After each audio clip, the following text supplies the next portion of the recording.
Mr. Williams is recognized. Thank you very much, and thank you for being here today.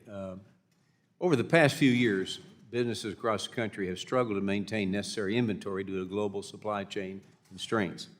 As a small business owner and auto dealer, I have dealt with these supply chain challenges firsthand. And making matters worse, businesses using the last in, first out, or better known as the LIFO inventory method, are facing significant recapture tax liabilities due to their inability, it's the factory's inability, to replace inventory levels by the end of the year, which is out of our controls. We as small business owners can't control that given the current supply chain disruptions. So Treasury has the ability to alleviate this financial burden on small business and provide relief through Section 473 of the Internal Tax Code. And this recapture tax, as we call it, relief would allow business owners to spend funds on replacing duplicated inventories.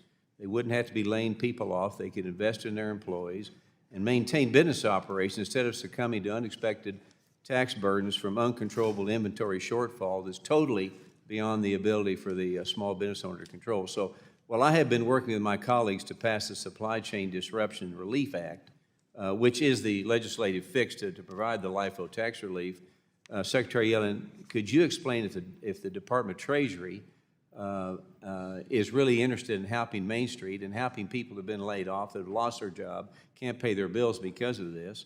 Are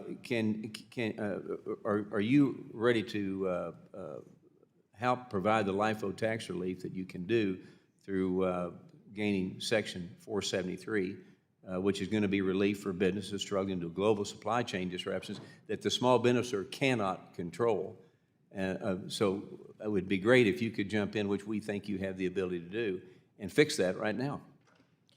So I'm aware of this issue, but I'm not able to give you a definitive response on this, and I will ask our Office of Tax Analysis to... Well, ask them to do that because it's bipartisan. There's people in here that we've all agreed this needs to be done. This is not a partisan issue.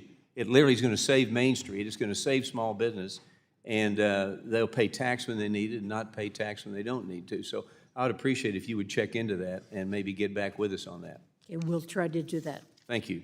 I'm also concerned with FinCEN's proposed beneficial ownership rule that expands the information required under the Corporate Transparency Act and the effect that these expanded requirements will have on Main Street.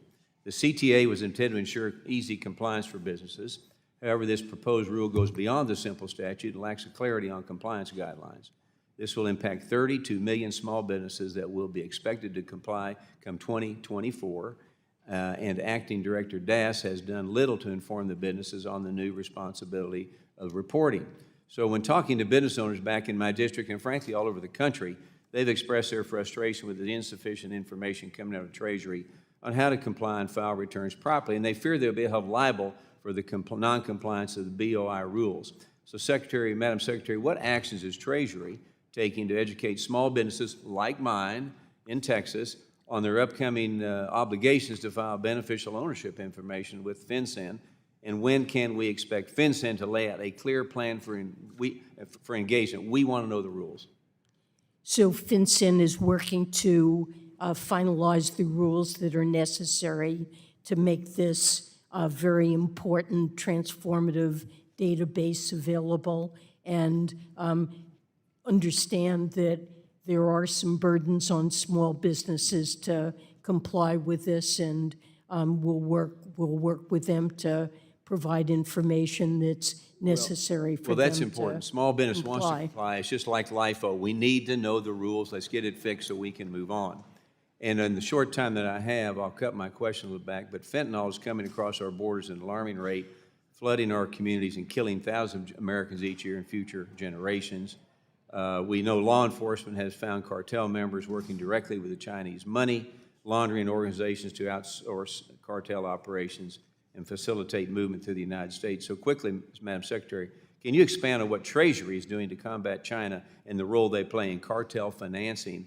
Is the administration considering tougher sanctions? It's killing future generations of our young people.